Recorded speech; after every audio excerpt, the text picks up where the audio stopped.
María es una joven indígena guatemalteca de 17 años, intentando escapar del destino que le espera, que es el matrimonio arreglado entre ella y el jefe de plantación.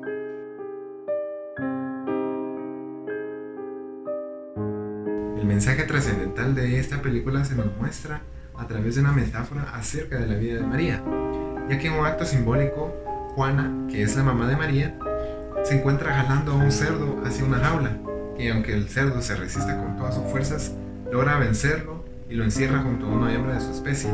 Ambos animales no tienen ninguna intención de apareamiento, pero para solucionar esto, Juana les da de beber alcohol para que puedan despertar sus instintos. Ignacio es el capataz de la finca cafetalera, cuarentón con 3 hijos. Es quien presta la cabaña donde viven María y sus padres. Por tal razón, los padres de María buscan casarla con él, pues no solo le aseguraría a Manuel, el padre, un trabajo en la finca, sino que también les daría un futuro más prometedor. Pero sobra decir que a María la idea del matrimonio no le entusiasma. Pepe, un trabajador de la finca, le dice que del otro lado del volcán se encuentra Estados Unidos. Le dice a María que tiene planes de irse para allá y le cuenta de maravillas que están más allá del gran volcán. Luz eléctrica permanente y dólares a granel.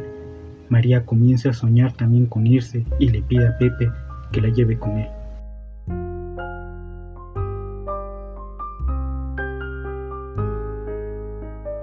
El muchacho le dice que para ello le tiene que dar algo a cambio. María se resiste a ser seducida, pero después de unos tragos de alcohol, cede. Como el cerdo que hay que embriagar para que cumpla su función. Y todo por la vaga promesa de llevársela consigo.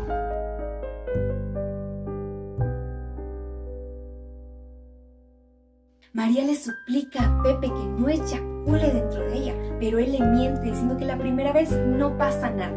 Y así es como María queda embarazada. Y por supuesto todos los planes que tenían del matrimonio arreglado ya no tienen lugar. Pero eso no es lo peor. Pepe se va a Estados Unidos. Y sigue. La madre de María intenta todas las maneras posibles para que ella aborte y así se pueda casar con Ignacio, pero no lo consigue. Y esta, al enterarse de que su prometida espera un hijo de otro hombre, se enoja mucho e incluso los amenaza con echarlos de la parcela en la que vive ella con su familia.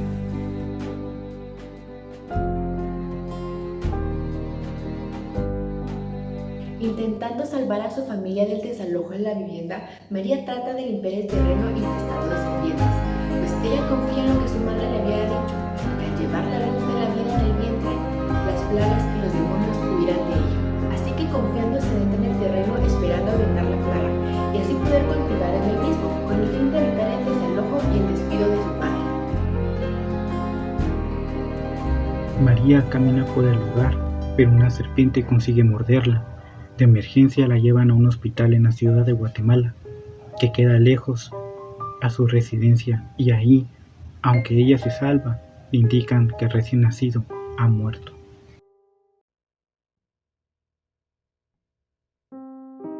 Cuando despierta, la doctora necesita que María firme el papeleo para recibir el dinero para el funeral de su hijo.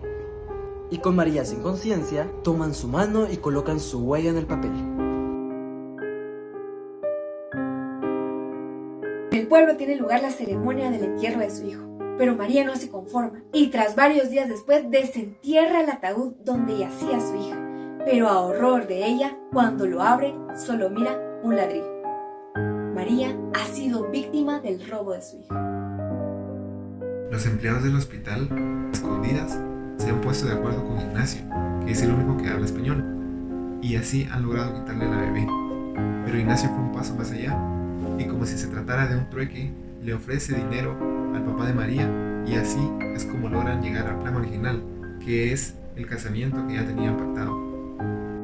La historia termina como empezó, con la madre arreglando el tocado de María antes de la boda, pero esta vez hay un nuevo elemento, un velo blanco arrugado que cubre el rostro de la novia, simbolizando quizá que el matrimonio es otra forma de esclavitud. Ixcanul es una película del guatemalteco Jairo Bustamante, basada en hechos reales. Sacude al espectador con una aplastante denuncia, dando voz a quienes normalmente no la tienen. La película deja sentado que no se puede luchar contra un sistema cuando no se tienen las armas justas. ni integrarse en lo mejor que el sistema pudiera proponer para tener una vida mejor. El director describe de una forma realista la vida diaria de una familia indígena. Está presente la pobreza extrema, la carencia de servicios básicos y la lucha diaria por sobrevivir. La descripción duele, pero transforma a los espectadores en testigos de una realidad opresora, desespera y angustia a quienes han tenido la desdicha de vivir.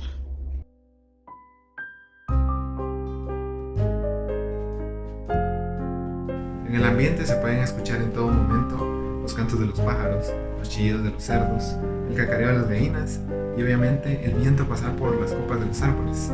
Además, se representa el respeto e incluso el temor que muchos de los habitantes de los alrededores tienen por el despertar de los dioses del Ixcanul o del volcán. Además, las serpientes que invaden la parcela donde vive la familia de María, a pesar de que no les permitan cultivar, los consideran como algo sagrado, como una protección. Pero lamentablemente esa protección no los va a salvar de las desgracias causadas por la falta de visión política de los gobernantes, ni siquiera del abandono que y muchos pueblos indígenas tienen que sufrir por parte de las autoridades. También se muestran varios aspectos de la cosmovisión de los pueblos indígenas guatemaltecos, mediante tradiciones, consejos, cantos y creencias. Estas funcionan como metáfora del aislamiento y desamparo de una comunidad rezagada y expuesta ante las más oscuras fuerzas de la naturaleza.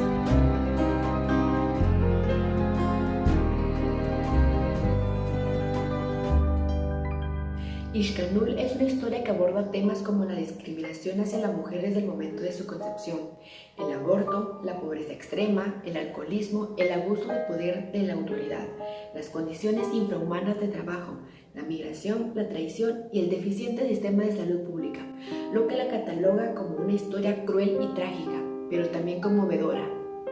También aborda el tema del tráfico, robo de niños y recién nacidos, algo que fue un negocio redondo en Guatemala durante la década de 1990. Guatemala era el país que más exportaba bebés y esta práctica solo paró en 2008.